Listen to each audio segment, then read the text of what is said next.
Hello, in this video we'll show you the first step for machining.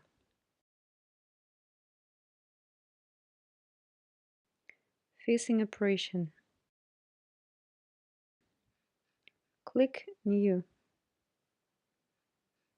Select Facing and click Create. Double-click on the Lathe Facing. Now we'll define the tool and nose radius.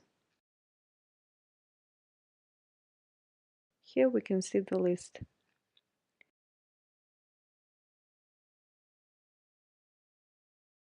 We can also zoom the tool and rotate it.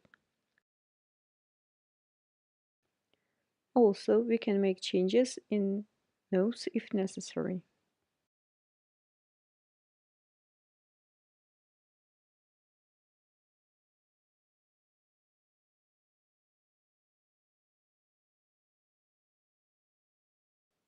We'll add the tool number. Now we'll move in feet and speeds. Add the face speed. Set the spindle limitations. Make changes in the feet. We can also make changes in the approach feed and retrace feed.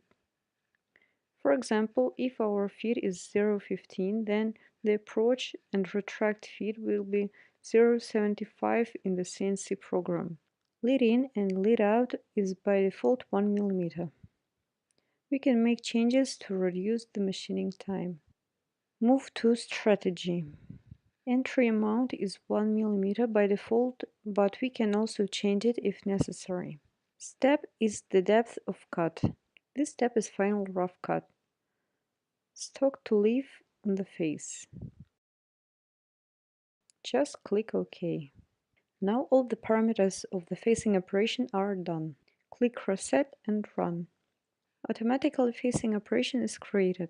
SprutCAM understood the 2 mm stock on the face. Now we will see what would be if make changes in workpiece face stock. Automatically facing cuts will be updated. Double-click again on Lathe ZX. Click workpiece and double-click cylinder around the pot. Make changes in positive axial, for example 5 mm. Reset and run. Automatically facing cuts are added. That's all for facing operation. Thanks for watching. Goodbye.